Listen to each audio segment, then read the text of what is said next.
बीजापुर से आ रही, जहां पे सुरक्षा बलों के दबाव में नक्सलियों का सरेंडर लगातार जारी है। 30 नक्सलियों ने एक साथ सरेंडर किया है। सरेंडर करने वाले 9 नक्सलियों पर 39 लाख रुपए का इनाम था।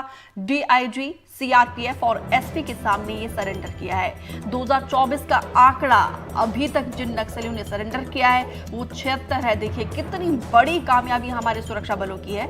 बीजापुर में सुरक्षा बलों के लगातार एक्शन के बाद 30 नक्सलियों ने सरेंडर किया है। नक्सलियों ने डीआईजी, सीआरपीएफ और एसपी के सामने सरेंडर किया है। जानकारी के मुताबिक सरेंडर करने वाले 9 नक्सलियों पर 39 लाख रुपए का इनाम घोषित था। जनवरी 2024 से अब तक बीजापुर में 180 नक्सलियों को गिरफ्तार किया जा चुका है, जबकि 76 नक्सलियों ने सरेंडर किया है। कईयों को एनकाउंटर में मार गिराया है हमारे सुरक्षा बलों के द्वारा।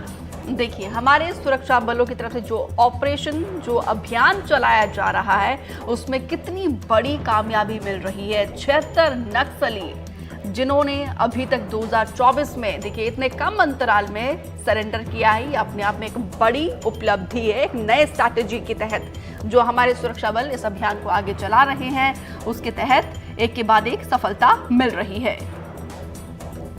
उन्मूलन अभियान के तहत जिसमें जिला बल और डीआरजी, इसके अलावा जिला की जो पुलिस बल है, इसके अलावा सीआरपीएफ के 50वीं 85 वाहिनी, 222, 229, 168, कोबरा की 202, 210, इसके अलावा एसटीएफ, इनकी संयुक्त कार्यवाही से हमारे पास 30 लोग हैं जिन्होंने आत्मसमर्पण किया है।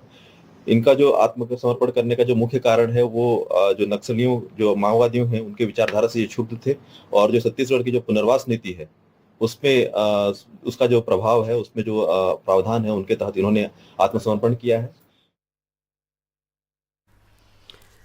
मुकेश चंद्राकर ज्यादा जानकारी के साथ बीजापुर से जुड़ रहे हैं। मुकेश, जो नई रणनीति के तहत हमारे सुरक्षा बलों के द्वारा नक्सलियों के खिलाफ जो अभियान चलाया जा रहा है, उसके तहत एक के बाद एक बड़ी कामयाबी हासिल जवानों को।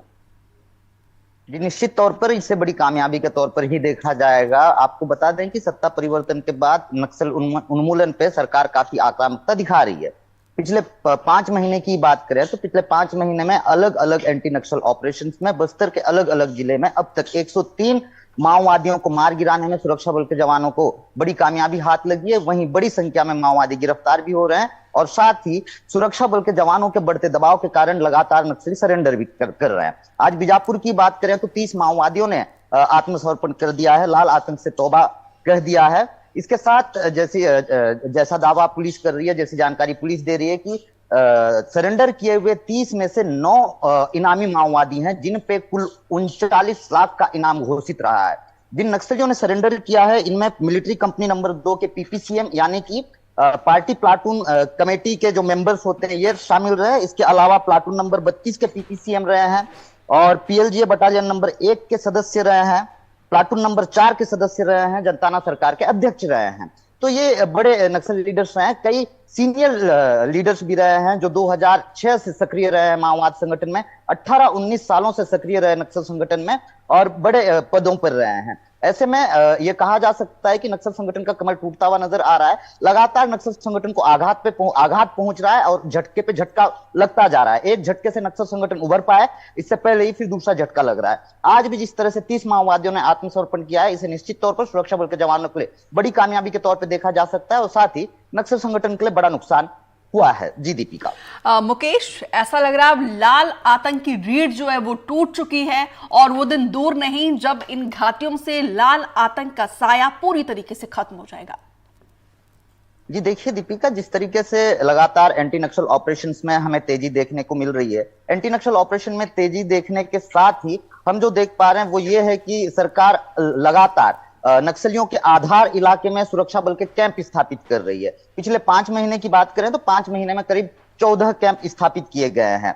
नक्सल लीडर हिडमा, जो कि सेंट्रल कमेटी मेंबर हैं, सेंट्रल कमेटी मेंबर यानी कि माओवादियों का शीर्ष नेतृत्व यानी कि जो माओवादियों का नीति निर्धारण तय करते हैं, जो इनके लिए इनका संविधान बनाते हैं, ऐसे नक्सल लीडर के गांव पुवरती में भी सुरक्षा बल के जवानों ने अपना कैंप खोल दिया है। तो निश्चित तौर पर जिस तरीके से लगातार एंटी नक्सल ऑपरेशन में तेजी देखने को मिल रही है, उनके इलाके में आधार इलाके में सुरक्षा बल के कैंप स्थापित किए जा रहे हैं। इसके अलावा पुलिस और सरकार ने जिस तरीके से अपनी बदली हुई रणनीति के साथ काम करना शुरू किया है, इससे नक्सल संगठन को लगातार नुकसान उठाना तो पड़ ही रहा है। जी मुकेश, यहाँ के जो बाशिंदे हैं उनके लिए भी कहीं ना कहीं एक बहुत बड़ी राहत होगी, जिस तरीके से एक के बाद एक सुरक्षा बल जो ऑपरेशन चला रहे हैं उसमें जो हासिल कामयाबी मिल रही है, उसके बाद जाहिर सी बात है रिहायशी इलाकों में भी एक बड़ा सुकून उन्हें मिल रहा होगा। जी देखिए, जैसी खबरें निकल कर आ रही हैं, हर रोज कहीं ना कहीं कोई ना कोई एनकाउंटर हो रहा है, लोग मारे जा रहे हैं, नक्सली बड़ी संख्या में मारे जा रहे हैं। इसके साथ ही सरकार की जैसी आक्रामकता देखने को मिल रही है, वहीं नक्सलियों की प्रतिक्रिया भी देखने को मिल रही है। वो प्रतिक्रिया कैसी? नक्सल संगठन द्वारा सुरक्षा बल के जवानों को नुकसान पहुंचाने के उद्देश्य से अलग अलग इलाकों में प्रेशर आईडी प्लांट किए जा रहे हैं। इन आईडीज की चपेट में जो है आम लेकिन मुकेश, इसके बावजूद अच्छी बात यह है कि हमारे जवानों को नुकसान बहुत कम हो रहा है।